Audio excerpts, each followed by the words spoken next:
All right, the journey starts here. Welcome, welcome. Hello. How's it going so far? Tomer, good work? Yeah. Thank you.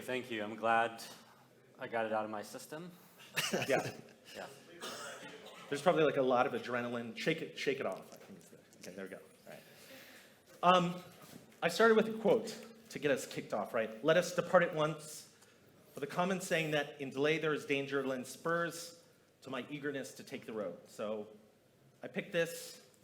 It's from Cervantes. It's from Don Quixote. I picked it because, like, I don't know, when you come to Madrid, you go to any city, you kind of read the local literature, you read books set in the town, you read the foundational literature that is, like, important to the culture, right? So Cervantes, Don Quixote, obviously foundational. Cervantes was born in Madrid, right? He was buried in Madrid. He died in Madrid. He was actually buried twice in Madrid. He was buried at the convent of barefoot Trinitarians.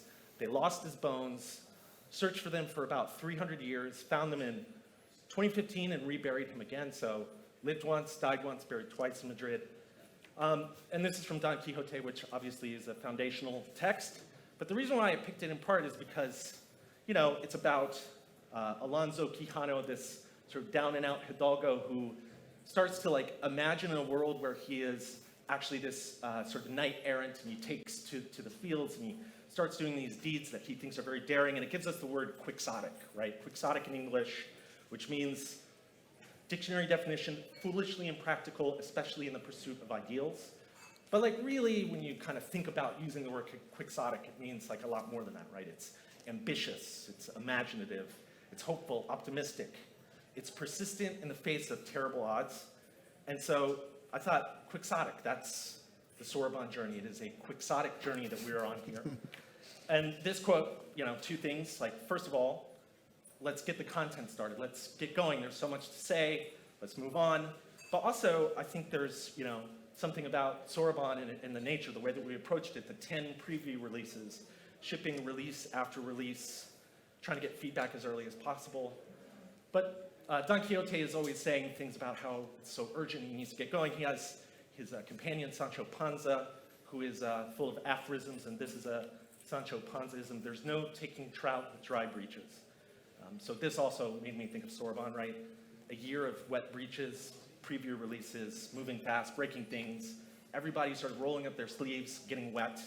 And so here we are, wet breeches and all, lending spurs to our eagerness, Plaza Soroban. So what you're going to hear on this stage, 3 main types of content. And the first is Soroban is technically sweet. Tomer, I feel like this is a content category that you can tell us about. What do you want to know? Well, okay. Is it true? Is it true? So, Yeah. so Soroban is technically sweet, I think, is about some of the design decisions that went into Soroban. Yeah, sure. So I think with Soroban we had an interesting opportunity. We're a late mover, so we can basically learn from everything that's working in the DeFi and smart contracts ecosystem, and especially what's not working. And so I think I was actually just on Twitter this morning. The lead developer of Geth, Peter, again was just writing about how all of the issues with Ethereum actually start from the ledger bloat situation and the fact that state grows like crazy, uncontrollably. And I think that this is one example of an area in which, you know, we tried very hard to build something that's sustainable with state expiration. And so, you know, I think that we've made throughout this journey a lot of technical decisions that are like that. And, you know, we're going to have people here talking about it from, you know, from the core engineers themselves all the way to Nico, our CTO. And we're going to have people from the ecosystem, people that are not, you know, Soroban first, but, you know their shit. You know, we have Ryan from the Rust ecosystem, and we have Muli from the formal verification ecosystem. So, yeah, this is awesome. Yeah. It's pretty, I mean, I feel like there's more technical depth on the agenda here than there's ever been before. More core engineers, more of these experts. Yeah. Yes, this is the most comprehensive. Oh, sorry. Gotta get in frame. We'll cheat this way. We're going to cheat for camera. Yeah. Yeah, I think that. What are we talking about? How sweet much Soroban technical is. depth there is. Right. This is like the most comprehensive Soroban conference and content in the history of Soroban. But I have a theory. We have to see what happens next year. But I feel like you do this once, you go this deep, you explain all the design decisions, Yeah. how technically sweet it is. Next year it will be different, right? Yeah. Like we've already, this is the opportunity to hear it all for the first time, which is rare. Right. And that does bring us to content bucket 2. The Soroban ecosystem is alive and kicking. So there are 100 projects that we know of today that are building on Soroban. There are 40 presenting at this conference. Many are going to be launch ready or near launch ready when mainnet upgrades. A lot of them are here in this room. I imagine I see a lot of familiar faces. The Barrio blockchain just down the hall. There's going to be just like a bunch of 5-minute explanations, pitches, demos that are happening throughout the course of the next couple of days. There's so much that is being built already on Soroban, and it covers like sort of all the essential building blocks that are necessary to actually have a thriving smart contracts ecosystem. Indexers and oracles, sort of financial primitives, the AMMs, the lending and borrowing protocols, all of the developer tooling that exists, the IDEs, the SDKs. It's like pretty amazing how far along we are, given that we haven't even hit mainnet launch. And so there's a lot of content that we're going to hear here, a lot of panels that are sort of talking about what people are building, how it works, why they're building on Soroban. Bucket number 2, the Soroban ecosystem is alive and kicking. And that brings us to bucket number 3. Bucket number 3, Stellar plus Soroban equals cash to DeFi. Jed. Right. Yeah, so I think this is one of the like unique and powerful things about smart contracts on Stellar. Like Tomer mentioned, I think we put a ton of thought and design into like making this technically like probably the most advanced smart contracting system there is. But that is coupled with what is already built on Stellar, which is like the connection to real world assets, which I think is super powerful and will really ground the things that you'll be able to build on Stellar and Soroban. For instance, there's all these like fiat on and off ramps all around the world now with like MoneyGram and other partners. And these can be used within these contracts now, which is like super powerful. So it really should unlock lots of capabilities and things that just are not possible in other platforms. So we're super excited about that for sure. So. Are you surprised to be standing here today talking about the launch of smart contracts on Stellar?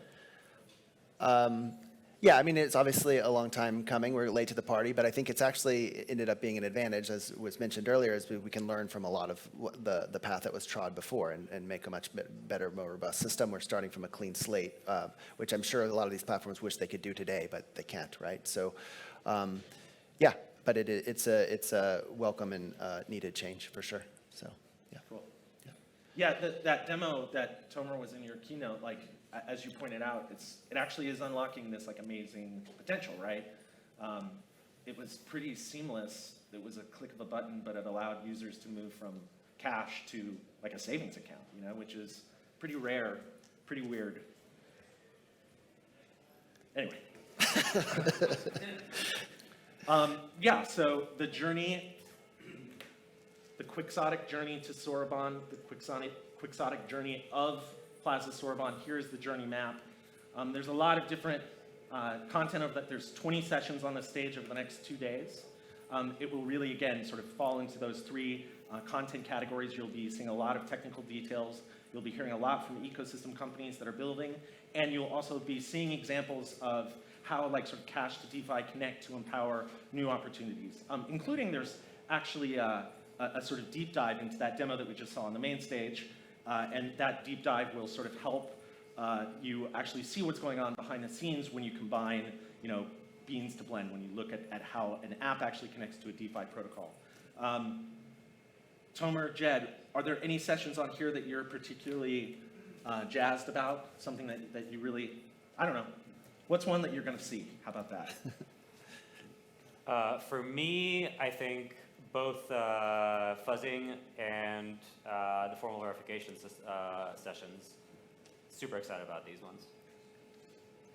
Yeah, I'm going to try to see a lot of them. I do want to see the state of WASM and blockchain. I haven't really kept up with that. So, yeah, but there's obviously tons of stuff to see. And so. Yeah, I'm excited for all of these ecosystem panels. Probably I'm definitely going to be here for all of it. But like, those are pretty cool. I think we'll see how the tools, how the components, the building blocks work together. But also this one that's Nico is doing, scaling up what to expect in Soroban, that sort of gets into what happens next. I think it's going to be really cool. So stay tuned. Ton of great content. Tomer, Jed, Thank you so much. Yeah, thank you Yeah, all. there's one more thing I want to add, which is I think that usually when you go to tech conferences, you get quotes from like bullshit Steve Jobs or Alan Kay quotes. So the fact that we have a VP ecosystem that quotes Don Quixote is pretty awesome. So. Awesome.